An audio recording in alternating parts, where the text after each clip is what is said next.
So hello guys, welcome to our channel Cyber Spire. आज हम बात करने वाले हैं जीरो ट्रस्ट मॉडल के बारे में। जीरो ट्रस्ट ये एक इमर्जिंग सिक्योरिटी मॉडल है जो आजकल हर कंपनी सिक्योरिटी के लिए इम्प्लीमेंट कर रही है। इसके काफ़ी से फ़ायदे भी है। तो चलिए सबसे पहले समझ लेते हैं जीरो ट्रस्ट का मतलब क्या होता है। सो गाइस, जैसे कि आप जीरो ट्रस्ट के नेम में ही देख रहे हैं जीरो ट्रस्ट, तो इसका मतलब ये नहीं होता कि आप किसी को 100% ट्रस्ट कर रहे हैं या फिर 0% ट्रस्ट कर रहे हैं। ये सोच हम अपने पर्सपेक्टिव से ले रहे हैं, लेकिन एक्चुअल में जीरो ट्रस्ट एक सेट ऑफ प्रिंसिपल्स है जो कम्युनिकेशन को सिक्योर करने के लिए यूज़ होता है। कम्युनिकेशन इन द सेंस किसी भी टू पार्टीज में कम्युनिकेशन हो रहा है या फिर टू एंड में कम्युनिकेशन हो रहा है, सो इन दैट वे। ओके, सो अगर आप किसी भी कम्युनिकेशन को सिक्योर करना चाहते हो जीरो ट्रस्ट का यूज़ करके, तो आपको कुछ इंपॉर्टेंट प्रिंसिपल्स को सेट करना पड़ेगा। Principles of zero trust. Guys, मैं आपको सारे प्रिंसिपल्स की काफ़ी अच्छे से अंडरस्टैंडिंग दूंगा, but if you need in detail information let us know. So first is explicit verification. Explicit means clear and detail. ये जीरो ट्रस्ट का कोर भी है। इसमें हर एक्सेस को ऑथेंटिकेट, ऑथराइज और इंक्रिप्ट किया जाता है, जैसे कि कोई भी यूज़र को ऑटोमेटिक ट्रस्ट नहीं मिले, चाहे वो इंटरनल नेटवर्क से ही क्यों ना हो। इसे हम एक एग्जांपल से समझते हैं। एक एम्प्लॉय है जो फाइनेंस डिपार्टमेंट में वर्क करता है। अगर उसको कोई भी इंटरनल ऐप एक्सेस करनी है, तो वो जितने बार भी उस ऐप को एक्सेस करने जाएगा, उसे उतने बार अपनी ऑथेंटिकेशन प्रूव करनी पड़ेगी।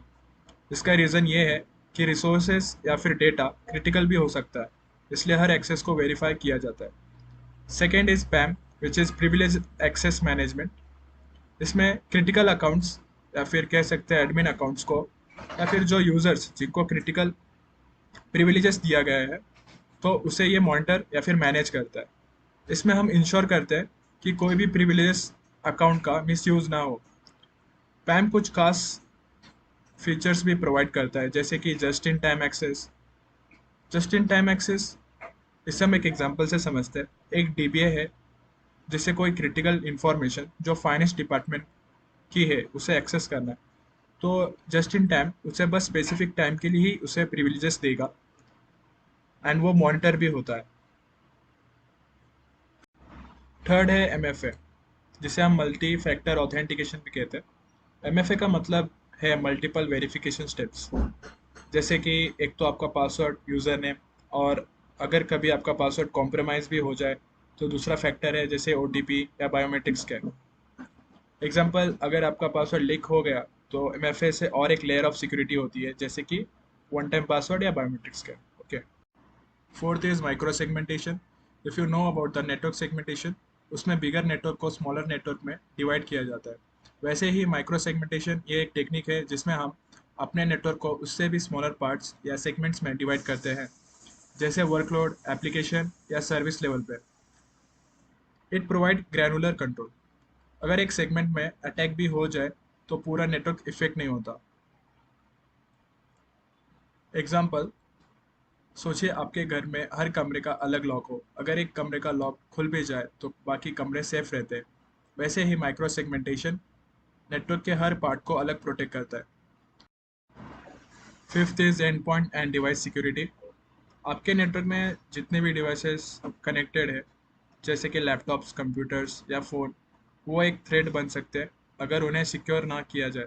इसलिए इंश्योर करना ज़रूरी है कि डिवाइसेस अपडेटेड हो, लेटेस्ट सिक्योरिटी पैचेस और एंटीवायरस इंस्टॉल हो। इन शॉर्ट, जीरो ट्रस्ट के अकॉर्डिंग डिवाइसेस को नेटवर्क से कनेक्ट होने से पहले वेरीफाई किया जाता है। सिक्स्थ है डेटा प्रोटेक्शन। गाइस, जैसे कि डेटा सबसे इम्पोर्टेंट एसेट होता है, और उसकी प्रोटेक्शन के लिए जीरो ट्रस्ट इंक्रिप्शन और रोल बेस्ड एक्सेस कंट्रोल जैसे फीचर्स प्रोवाइड करता है। एग्जांपल, डेटा की थ्री स्टेट्स होती है: data at rest, data in transit and data in use. अभी हम दो की बात करेंगे, which is data at rest and data in transit, जो जीरो ट्रस्ट प्रोवाइड करता है। डेटा एट रेस्ट में जैसे आपकी कोई फिजिकल डिवाइसेस या क्लाउड स्टोरेज होती है जिसमें आपके डेटा स्टोर होती है, सो वो भी किसी के अनऑथराइज पर्सन के हाथ ना लगे या फिर उसका मिसयूज ना हो। So to prevent that, zero trust encryption and role based जैसे फीचर्स प्रोवाइड करता है, जिससे आपका डेटा प्रोटेक्टेड रहता है और किसी गलत पर्सन के हाथ में भी नहीं लगता। सेकेंड है ट्रांजिस्ट। जैसे एक मेल है जो एक यूज़र दूसरे यूज़र को भेज रहा है, सो उसमें भी एक थ्रेट हो सकता है, जैसे कोई मैन इन द मिडल वो पैकेट को कैप्चर कर सकता है एंड उसे अल्टर्ड या फिर उसका मिसयूज़ कर सकता है अपने फ़ायदे के लिए। So to prevent that, zero trust उस डेटा को ट्रांजिस्ट के दौरान भी एन्क्रिप्ट करता है। सो गाइस, ये थे प्रिंसिपल्स ऑफ जीरो ट्रस्ट। अब चलिए एक रियल वर्ल्ड सिनेरियो देखते हैं। एक एम्प्लॉय है जिसका नाम है विकी, जो घर से काम कर रहा है। वो ट्राई कर रहा है कंपनी नेटवर्क को एक्सेस करने का। रिमोट वर्क करने के फ़ायदे हैं, लेकिन साथ में कुछ थ्रेट्स भी है, वो भी समझ लेते हैं। अगर हम अटैकर के माइंड से देखेंगे तो वो सबसे पहले विकी के क्रेडेंशियल को कॉम्प्रोमाइज़ करेगा, सोशल इंजीनियरिंग या फिशिंग जैसे अटैक्स यूज़ करके। ये साइबर अटैक्स के टर्म्स है, आप इस पे रिसर्च कर सकते हो। सो एक बार अगर अटैकर सक्सेस हो गया क्रेडेंशियल को कॉम्प्रोमाइज़ करने में, तो वो नेक्स्ट स्टेप लैटरल मूवमेंट करेगा। लैटरल मूवमेंट मीन्स हॉरिजेंटली एक्सकेलेट करेगा, बाकी सिस्टम्स या फिर पूरे डिपार्टमेंट को भी कॉम्प्रोमाइज़ कर सकता है। उसके बाद वो प्रिविलेजेस एक्सकेलेशन ट्राई करेगा। Privileges escalation in vertical way and lateral movement in horizontal way. So एक बार वो हॉरिजेंटली एक्सकेलेट कर लिया तो वो प्रिविलेजेस मीन्स वर्टिकली एक्सकेलेट करने का ट्राई करेगा, जैसे कि एडमिन या फिर हायर प्रिविलेजेस अकाउंट्स को एक्सेस कर सकता है। सो गाइस, ये थे थ्रेड्स। अब देखते हैं कैसे आप जीरो ट्रस्ट के प्रिंसिपल्स को इम्प्लीमेंट करके अपने नेटवर्क को प्रोटेक्ट कर सकते हो। First is MFA। MFA का यूज़ करके आप कॉम्प्रोमाइज़ क्रेडेंशियल से बच सकते हो। अगर अटैकर ने आपका यूज़र नेम या पासवर्ड स्टील भी कर लिया, तो भी आपके हाथ में अनदर फैक्टर रह जाता है, डैट इज़ OTP या biometric scan. Second is micro segmentation. इसको इम्प्लीमेंट करके आप लैटरल मूवमेंट से बच सकते हो। हर डिवाइस अलग अलग आइसोलेट होती है, और अगर एक डिवाइस कॉम्प्रोमाइज़ होती है तो उससे क्वारंटाइन किया जा सकता है या फिर उसे डिस्कनेक्ट किया जा सकता है नेटवर्क से, सो वो बाकी सिस्टम्स को भी इफेक्ट नहीं करेगा। Third is spam. इसको इम्प्लीमेंट करके आप अटैकर को हायर प्रिविलेजेस मिसयूज करने से रोक सकते हो।